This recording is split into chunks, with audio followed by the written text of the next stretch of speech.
யாதும் உரை யாவரும் கேடீர்.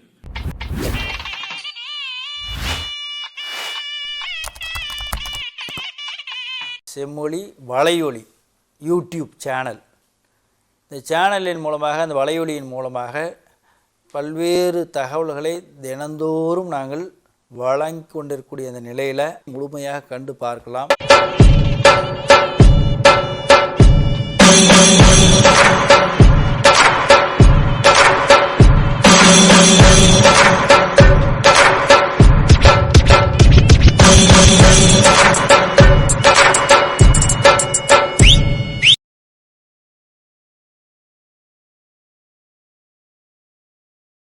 The title of this paper is Ilampooranar, Pioneer of Commentary.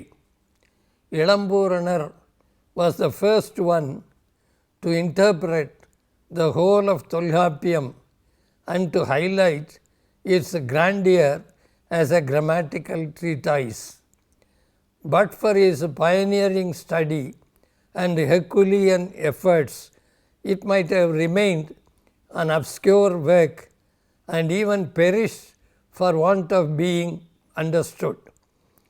When one estimates Ilampooranar's work, one should bear in mind the fact that his commentary was written at least 12 centuries later than Tolkappiyam's magnum opus.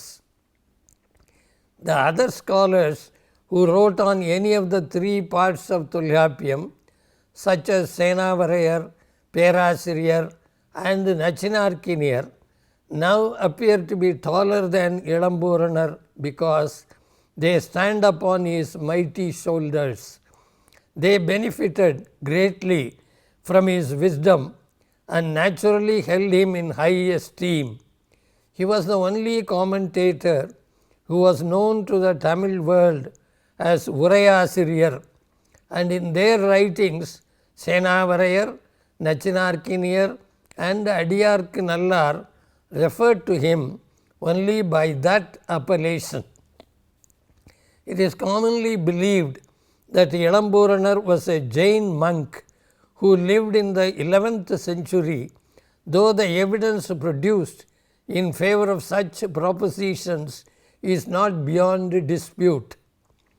Mailainadar calls him a blameless ascetic, Edamil Madhavar. In his interpretation of the first Nurpa of Eluthadhigaram, Ilampooranar observes that the letter Na is great because it is in the word Mahan, denoting a male who is eligible for a place in heaven. The Jains believed that women have to be born as men in the next birth if they are to reach heaven. At the end of his interpretation of the first Nurpa of Agathinaiyal, he adds, understand how the author of this work helps you infer the idea that the passion of love has no value. This was another characteristic Jain belief. Since Ilampooranar quotes from Purapporul Venbamalai and Yapparangala Viruthi, he must be assigned a date earlier than the two works. Since Nannul uses some of his ideas, he must have preceded it. Though there is no corroborating historical evidence, it may be surmised from these pieces of internal literary evidence that he belonged to the 11th century. There is a controversy regarding his erudition. That he has mastered Tamil language and literature is certain. Sivajnana Munivar condemns him as a commentator who is well versed only in Tamil. But his assessment is blatantly wrong because Ilampooranar's Sanskrit scholarship is evident in several places. The truth is that unlike other commentators, he is not interested in displaying his Sanskrit knowledge or in giving precedence to that language undeservingly. Ilampooranar's commentary is known for its lucid expositions of complex grammatical theories. Brevity is his forte, and pomposity is what he eschews with the utmost care.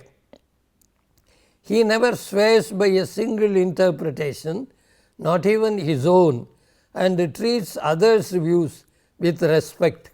His comments are often clear-sighted and dispassionate, and his judgments mature and extremely discriminating. Whenever he is uncertain about the validity of his explication, he does not hesitate to admit his reservations. Immediately after explaining the Nurpa that begins with Peyarnilai Kilaviyan, he writes, there are people who give a different interpretation that may also be right. On more than one occasion, he concedes that those who differ from him do have a point. The commentators that came later follow his example, adopt his methodology, and use his interpretative techniques.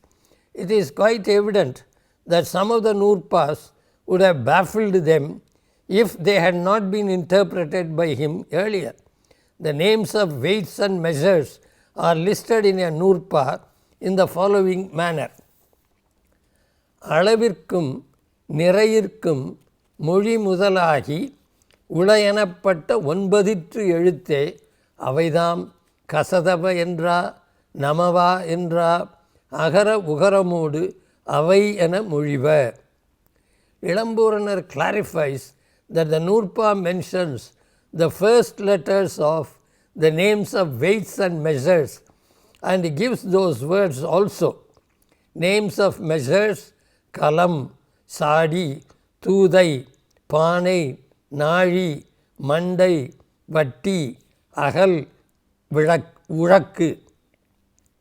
Names of weights: கழஞ்சு, சீரகம், தொடி, பலம், நிறை, மா, வரை, அந்தை. Another Nurpa simply catalogues the last letters of the names of some numerals that were in use in the distant past. I, am, pal என வரும் இறுதி அல் பெயர் என்னும் ஆயியல் தெரியாது. Ilampooranar could identify those big numbers as தாமரை, வெள்ளம், ஆம்பல். Explaining the Nurpa, மகன் வினை கிளப்பின் முதன்நிலை இயற்றே, he says that மகன் வினை refers to the hostility between mother and son and cites the phrase மகன் தாய் Kalam as an example.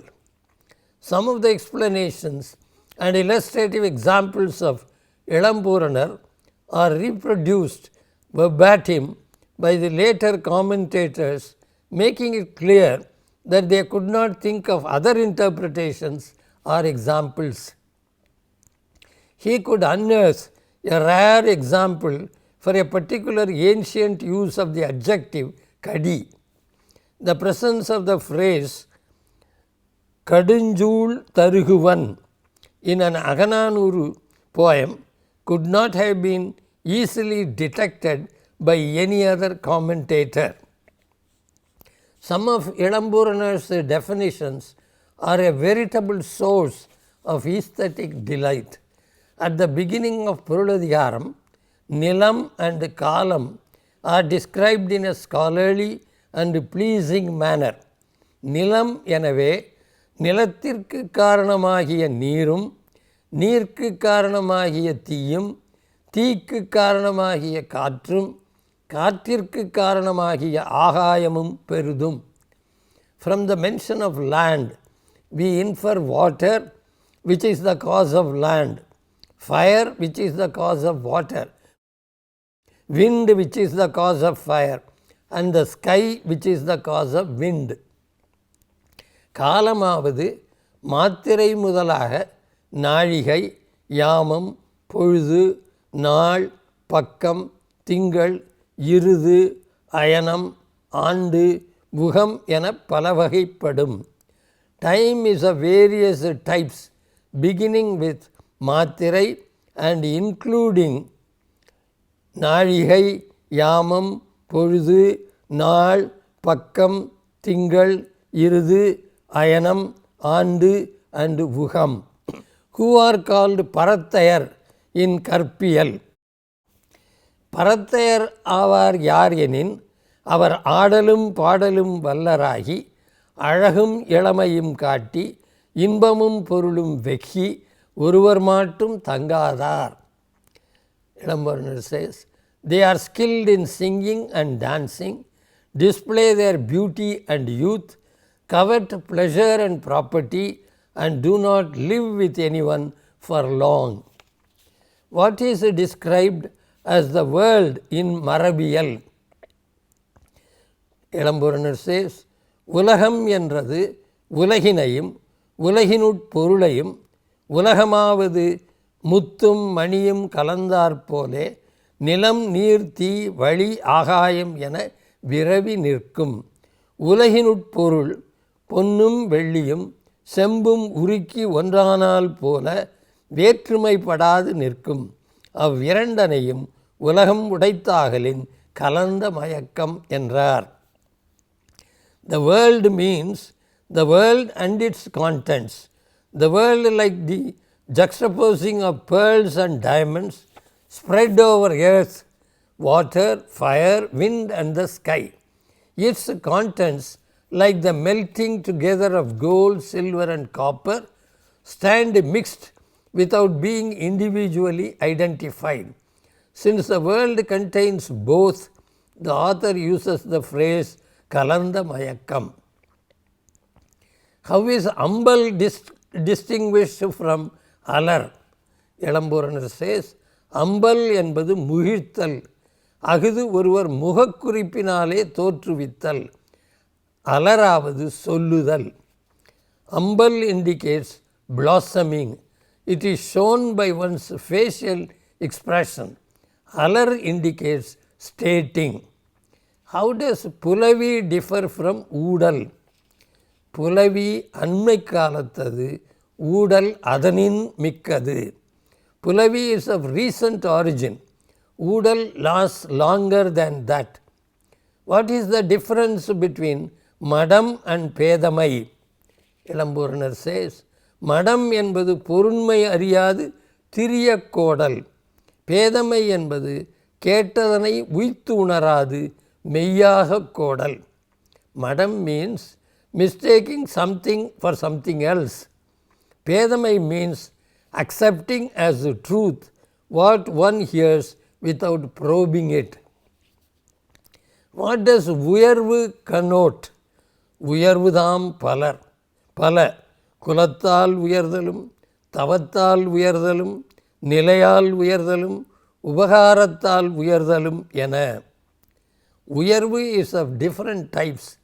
It is elevation by one's clan, one's tapas, one's status or one's generosity.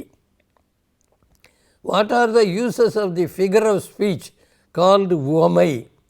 Ilampooranar's answer, புலனல்லாதன புலனாக்கலும் அலங்காரமாகி கேட்டார்க்கு இன்பம் பயத்தலும். To clarify what is not evident and to delight the hearer as a thing of beauty. 7 or 8 centuries later, Dr. Johnson couldn't put it more elegantly when he stated that the twin aims of a simile are illustration and ornamentation. Tolyapir lists the world's organisms and identifies the senses each kind possesses. Ilampooranar adds what they know by each of their senses. This is what Ilampooranar says. உடம்பினால் வெப்பம், தட்பம், வன்மை, மென்மை அறியும். நாவினால் கைப்பு, காழ்ப்பு, துவர்ப்பு, உவர்ப்பு, புளிப்பு, மதுரம் என்பன அறியும். மூக்கினால் நன்னாற்றம், தீய நாற்றம் அறியும். கண்ணினால் வெண்மை செம்மை பொன்மை பசுமை கருமை நெடுமை குறுமை பருமை நேர்மை வட்டம் கோணம் சதுரம் என்பன அறியும். செவியினால் ஓசை வேறுபாடும் சொற்படும் பொருளும் அறியும். மனத்தினால் அறியப்படுவது இதுபோல்வன வேண்டும் எனவும் இது செயல் வேண்டும் எனவும் இஃது எத்தன்மைத்து எனவும் அனுமானித்தல்.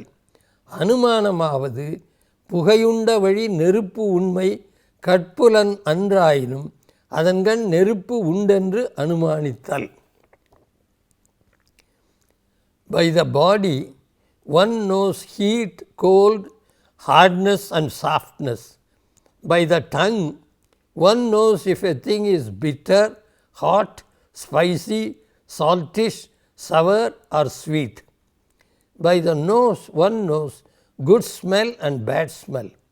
By the eye one knows if a thing is white, red, golden, green, black, long, short, big, small or straight, and if it is a circle or a curve or a square. By the ear one knows the distinction between sounds and the meanings of words. By the mind one knows that things like this are wanted, that this should be done, and also one can guess the nature of a thing. Guessing means inferring that there is a fire when there is smoke, even though the fire is not seen. Tolkapir categorizes the lives of this world on the basis of the number of senses that each species has, and adds that there are others also that can be included in every one of those categories. Ilampooranar can identify more such specimens. He says, ஓரறிவு கொட்டி தாமரை கழுநீர், ஈரறிவு சங்கு நத்தை அலகு நொல்லை இப்பி கிளிஞ்சல் ஏறல், மூவறிவு அட்டை, நான்கறிவு நிமிரு சுரும்பு, ஐயறிவு பாம்பு மீன் முதலை ஆமை, ஆறறிவு தேவர் அசுரர் இயக்கர், ஆறறிவு கொண்ட ஒருசார் விலங்கும் உள, அவை கிளி குரங்கு யானை என்பனவாகும். One sense கொட்டி லோட்டஸ் கழுநீர், two senses காஞ்ச் ஸ்னெயில் அலகு நொல்லை இப்பி கிளிஞ்சல் ஏறல், three senses அட்டை, four senses நிமிரு சுரும்பு, five senses snake, fish, crocodile, tortoise, six senses devas, asuras, yakkar. It should be noted here that Ilampooranar states that parrots, monkeys and elephants have six senses. Now it is well known that these three are in many respects closer to mankind than all the other animals and birds.